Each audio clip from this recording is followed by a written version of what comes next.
नमस्कार सबको, मैं हूं आपका अपना साथी दीपक पवार और इस मंच पर आप लोगों का स्वागत करता हूं।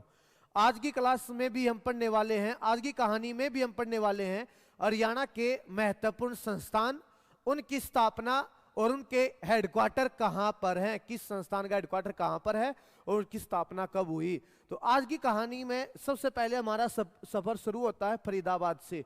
वो संस्थान जिनके हेडक्वार्टर फरीदाबाद में है और पहले नंबर पर नाम आता है राष्ट्रीय विद्युत प्रशिक्षण संस्थान। वो संस्थान जो नेशनल लेवल का है, याद रखिएगा, वो जरूरी हो जाता है आपके पेपर के पॉइंट ऑफ व्यू से, या वैसे भी आपको जानना जरूरी हो जाता है। राष्ट्रीय लेवल का संस्थान है national power training institute, NPTI, full form, short form देगा, फुल फॉर्म आप लोगों से पूछ जाती है अगर मैं आपके पेपर के हिसाब से बात करूं तो। NPTI, national power training institute, राष्ट्रीय विद्युत प्रशिक्षण संस्थान, हेडक्वार्टर फरीदाबाद में। ये आपके सामने बिल्डिंग है, देखा ही हो जाएगा। स्थापना हरियाणा बनने से एक साल पहले 1965 में इसकी स्थापना फरीदाबाद में की गई थी। आगे बढ़िए, फरीदाबाद के संस्थानों में अगर बात की जाए, केंद्रीय कीटनाशक, ये भी सेंट्रल लेवल का है, केंद्रीय कीटनाशक प्रयोगशाला और पंजीकरण समिति, central insecticide board and registration committee, याद रखिए CIB, central insecticide board, CIB, RC, registration committee, कहां पर? फरीदाबाद में। और इस संस्थान की स्थापना कब हुई थी? 1971। तो पहले की 1965, दूसरे की स्थापना 1971। उसके बाद तीसरे नंबर पर नाम आता है नेशनल हाइड्रो इलेक्ट्रिक कॉर्पोरेशन। अब तक तीनों संस्थान नेशनल लेवल के हैं, याद रखिएगा, चाहे कीटनाशक हो, चाहे बिजली वाला हो, और चाहे आपके सामने hydro electric, NHPC, national hydro electric power corporation, headquarter Faridabad, और इसकी स्थापना 1975 से 1975।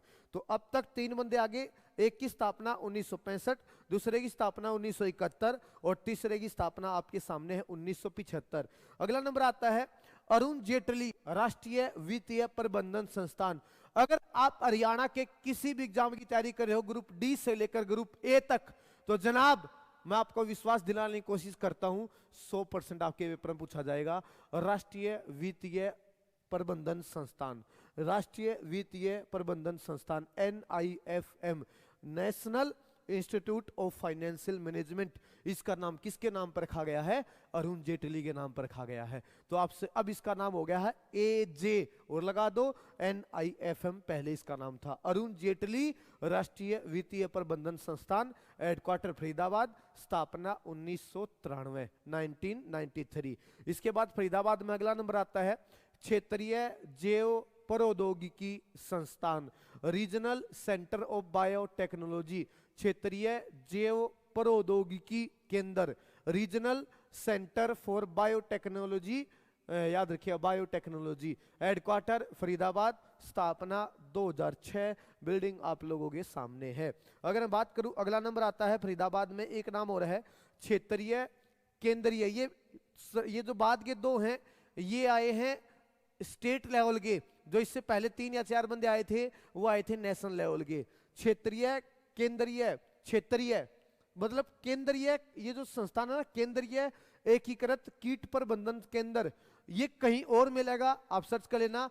और जो रीजनल स्टेट लेवल का हरियाणा में संस्थान है, ये बनाया गया फरीदाबाद, इसकी स्थापना 2021 में की गई है। क्षेत्रीय केंद्रीय एकीकृत कीट प्रबंधन केंद्र, regional centre of integrated pest management centre, RCI, regional centre of integrated pest management centre, याद रखिए, आप पीस्ट कह लो या पेस्ट कह लो, फरीदाबाद 2021 में इसकी स्थापना हुई है। तो ये रहे आपके सामने फरीदाबाद के संस्थान, एक विद्युत का, एक इसके बाद ये हो गया हमारा, इसके बाद हमारा हो गया इलेक्ट्रिसिटी के बाद वित्तीय, दो ये क्षेत्रीय लेवल के आपके सामने। आगे बढ़िए, वो संस्थान हरियाणा से संबंधित वो संस्थान जिनके हेडक्वार्टर हरियाणा की राजधानी चंडीगढ़ में है। हरियाणा की राजधानी चंडीगढ़ में सबसे ज्यादा कहां पे थे? पंचकुला। उसके बाद आप लोगों की आज की कहानी शुरू हुई है हमारी फरीदाबाद, और फरीदाबाद के बाद हम चले गए हैं हरियाणा की राजधानी चंडीगढ़। यहां पर आप लोगों ने 3 महत्वपूर्ण संस्थान है जो हरियाणा के बनाए गए हैं, वो तीनों आप लोगों ने याद करने हैं। कौन कौन से 3 संस्थान? एक है अर्को बैंक, वो बैंक जो किसानों को, हरियाणा के किसानों को कम ब्याज पर ऋण देता है, वो बैंक जो हरियाणा के किसानों को कम ब्याज पर कर्ज देता है, नाम है अर्को बैंक। और उसका हेडक्वार्टर कहां पर है? चंडीगढ़। इसका हेडक्वार्टर है चंडीगढ़। यहां पे लिखा होगा Haryana state cooperation apex bank limited, Haryana cooperative apex bank, अर्को बैंक, शॉर्ट फॉर्म कह देते हैं अर्को बैंक। इस तरीके से भी आपसे पूछ लिया था अर्को बैंक कहां पर है। चंडीगढ़ हेडक्वार्टर हो गया। स्थापना नवंबर 1966, जब हरियाणा बना उसी समय इसको बनाया गया, नवंबर 1966। आगे बढ़िए, चंडीगढ़ में एक नाम आता है हरियाणा वित्त निगम। एक हरियाणा में उद्योगों का विकास करने के लिए, हरियाणा में बड़े व मध्यम दर्जे की जितनी भी इंडस्ट्री है उनकी देखरेख करने के लिए एक डिपार्टमेंट बना हुआ है। उसको जो वित्तीय फंड देता है वो ये बंदा देता है, याद रखिएगा। उसको जो वित्तीय फंड दी जाती है हरियाणा वित्त निगम, हरियाणा फाइनेंशियल कॉर्पोरेशन के द्वारा, हरियाणा फाइनेंशियल कॉर्पोरेशन के द्वारा। अगर मैं बात करूं इसका हेडक्वार्टर कहां पर होगा? चंडीगढ़। और इसकी स्थापना हुई है 1 अप्रैल 1967। इसकी स्थापना हुई है 1 अप्रैल 1967। हेडक्वार्टर हो गया हमारा चंडीगढ़। अगर मैं बात करूं हरियाणा राज्य बाल कल्याण परिषद, हरियाणा राज्य बाल कल्याण परिषद, Haryana state council for child welfare HSCCW, Haryana state for child council for child welfare, Haryana राज्य बाल कल्याण परिषद, ये भी कहां पर? चंडीगढ़। और इसकी स्थापना कब हुई है? 1992। इसकी स्थापना होगी 1992। तो फरीदाबाद में 6 संस्थान हो गए और यहां पर कितने हो गए? आपके सामने 3 हो गए। एक आपके सामने चंडीगढ़ में नाम आया था अर्को बैंक, जो हरियाणा के किसानों को कम ब्याज पर, हरियाणा के किसानों को कम ब्याज पर, हरियाणा किसानों को कम ब्याज पर ऋण देता है। और एक है आपके सामने ये रहा, एक संस्था है, मैंने बताया था आप लोगों को, HSIIDC, Haryana state infrastructure, Haryana state HSIIDC, Haryana state infrastructure industry and infrastructure development corporation, याद रखिएगा। इसका काम है हरियाणा में बड़ी व मध्यम दर्जे की इंडस्ट्री की देखरेख करना है, उनको बढ़ावा देना। अगर हरियाणा में HSIIDC Haryana state industrial and infrastructure development corporation, ये हरियाणा में कोई नई औद्योगिक इकाई लेकर आता है तो इसको वित्तीय सहायता यहां से प्राप्त होती है, वित्त निगम से, जो चंडीगढ़ में बैठा है सेक्टर 17 में। और एक हो गया हरियाणा राज्य बाल कल्याण परिषद, 1992, हेडक्वार्टर हो गया चंडीगढ़। आगे बढ़िए, इसके बाद में पानीपत की बात करूं। पानीपत में एक संस्थान आप लोगों ने याद रखना है, प्राकृतिक जीवन केंद्र, प्राकृतिक जीवन केंद्र, नेचुरल प्राकृतिक जीवन केंद्र। अगर किसी का वजन बढ़ता ना हो, ना मेरी तरफ ना देखे, बोला जी पहला तो आप जाओ, आप अपना इलाज करके आओ। भाई किसी का वजन बढ़ता ना हो या जो कि हैवी वेट का हो उसका वेट घटता ना हो, समस्या तरह है मेरे भाई जिंदगी में। किसी की जिंदगी में कोई समस्या है, किसी की जिंदगी में कोई समस्या है। किसी का वजन बढ़ता कौन है, किसी का वजन घटता कौन है, किसी को बीमारी लग को भाई साहब, किसी कमर में दर्द है, किसी के हाथ में दर्द है, बहुत पुराना दर्द है। तो इस तरीके से जितनी भी इस तरीके की बीमारियां हैं, याद रखना, उनको प्राकृतिक नेचुरल तरीके से योगा करके, वर्जिश करके ठीक कराई जाती है, याद रखिएगा, ठीक की जाती है। प्राकृतिक जीवन केंद्र कहां पर है? पानीपत के पट्टी कल्याणा गांव में 1968 में इसकी स्थापना हुई थी।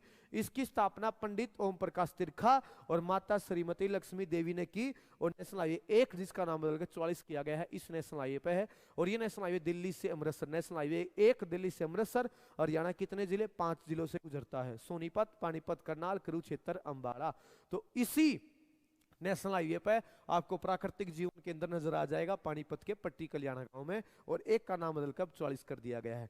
अगर मैं एक बात करूं आप लोगों के सामने हिसार की, हिसार में भी एक नाम आता है क्षेत्रीय चारा केंद्र, RFS, regional fodder station, regional fodder station, regional fodder station, RFS, regional fodder station, क्षेत्रीय चारा केंद्र। जो पशुओं से संबंधित जितनी भी चारा है, खल बिनोले, वो इस संस्थान में बनाए जाते हैं मुख्य रूप से। चारा केंद्र, क्षेत्रीय चारा केंद्र, पशु संबंधित चारा का उत्पादन यहाँ किया जाता है। कहाँ पर है? ये हिसार में है।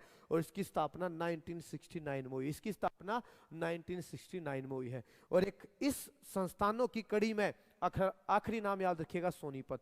आखिरी नाम याद रखिएगा संस्थानों की कड़ी में सोनीपत, और सोनीपत में पहले नंबर पर नाम आता है भारतीय सूचना प्रौद्योगिकी संस्थान IIIT, IIIT, IIIT, Indian institute of information technology. कहां पर? सोनीपत, और इसकी स्थापना 2014 में हुई है। एक संस्थान और है क्षेत्रीय लेवल का, यहां पर क्षेत्रीय मशरूम अनुसंधान केंद्र, देखो लिखा हुआ है क्षेत्रीय मशरूम अनुसंधान केंद्र मुरथल सोनीपत। याद रखिए regional mushroom research centre RMRC Murthal में है। इसको agro research and development centre भी कहा जाता है। तो ये थे हरियाणा के महत्वपूर्ण संस्थान। उम्मीद करता हूं आज की कहानी आप लोगों को पसंद आई होगी। मैं ऐसे मुद्दे लेकर बार बार आप लोगों के सामने आता रहूंगा। नमस्कार दोस्तों, राम राम।